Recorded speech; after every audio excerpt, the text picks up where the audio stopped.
eta teh jadi dalil jadi tanda kana makrifat hartosna kenal ka Gusti Allah.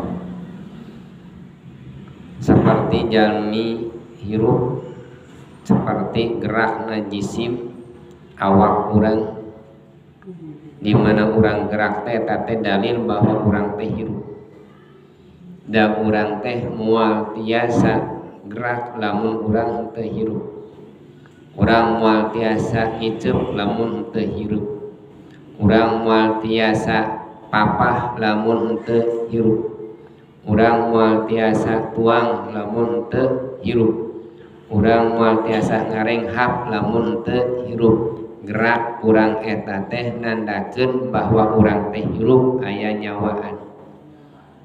Tah kitu oge jalmi anu kenal ka Gusti Allah teh cirina ari urang teh kenal ka Gusti Allah teu kedah nyebatkeun abi tos kenalan. Ga ibu kenal sareng caroge, senal sareng caroge, kenal tiraha, kenalna baheula di handapeun tangkal kersen ceuk ibu teh kenalan. Sanes eta maksudna kenal ka Gusti Allah teh.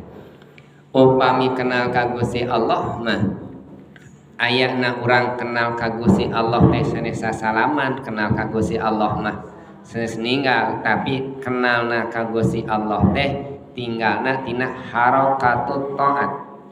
Gerak urang dina taat ka Gusti Allah teh dalilul ma'rifat eta teh jadi dalil jadi ciri bahwa urang teh kenal ka Gusti Allah. Ibu